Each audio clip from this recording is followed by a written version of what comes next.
So this lab was a study of the speed of sound in air, and it involved taking a trip to NC State to the Wolf Ears to calculate the speed of sound by talking into those. And it was really cool. I had never been to the Wolf Ears, and I don't think I've ever heard of them before, but it was really fun. I actually ended up going 3 separate times because I realized I hadn't gotten the video quality I needed to. So I went the first time with my mom, and that was really cool to see how we could talk into it and hear each other. And then the other 2 times I went with my friends who are not in physics right now, so it was really cool to them to see how that all worked. So starting off with procedure A, that was where we were kind of just experimenting with a conversation. So my friend Ashley and I talked to each other, and I found that talking at lower frequencies seemed to transmit the best compared to higher frequencies. And I hypothesized that this was because when you have a lower frequency, the sound has a higher wavelength, and so that can travel farther. And I also did a little bit of research and found that longer wavelengths can penetrate obstacles easier than shorter wavelengths. So that may have been another reason why we were able to hear each other better. The wind interference, so like all 3 times I went, there was a pretty good amount of wind that day, and so it was hard for me to have something to compare it to, but I didn't notice the wind as much talking in real time, but on the video recording I did notice that the wind interference seemed to be really loud compared to normal video, so it was very possible that the parabolas were amplifying that.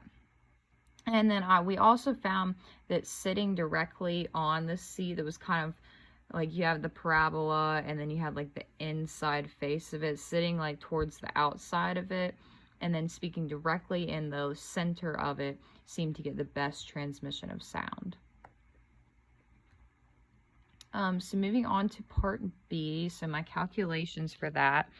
So I took a video in slow mode, which I found quarters the time, so it's 1/4 of real time.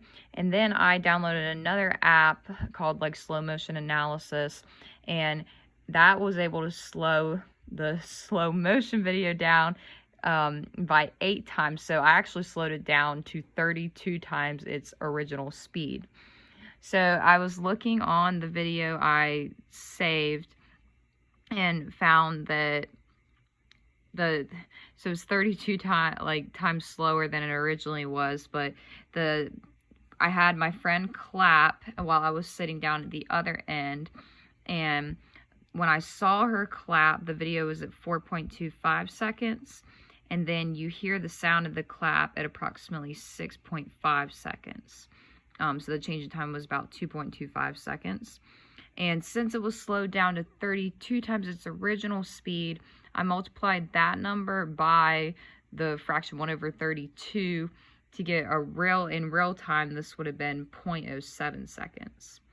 I also measured the distance just using the little measuring ruler app on my phone, and I'd say it's pretty accurate because you kind of start it at a point, you get to pick a point, and I put it right at the line of the first wolf ear, walked all the way down, and so I found that it was pretty close to 80 feet, rounding with significant figures, which would be 24 meters.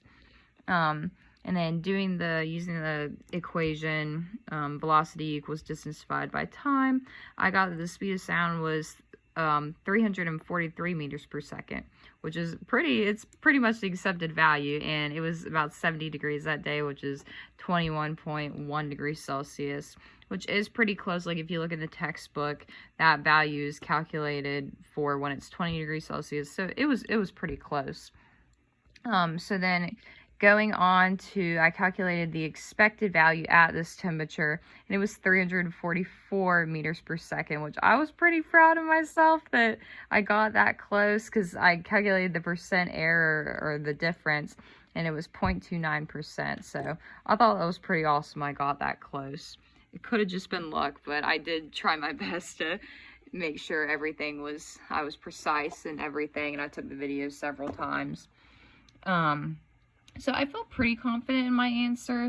since it was so close to the accepted value on the speed of sound, and the temperature was kind of what that value is normally calculated at.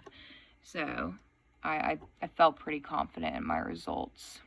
I think I've done, okay, so the most challenging part of the lab was actually figuring out what to do, and it definitely took some trial and error, because at first I couldn't figure out the best way to record the videos, and it took a couple of times, but I finally figured it out. And then like slowing it down enough to see, I definitely, just the slow motion you have on your iPhone, I didn't think slowed it down enough, so I had to install another app, but eventually I got it working and it was pretty cool.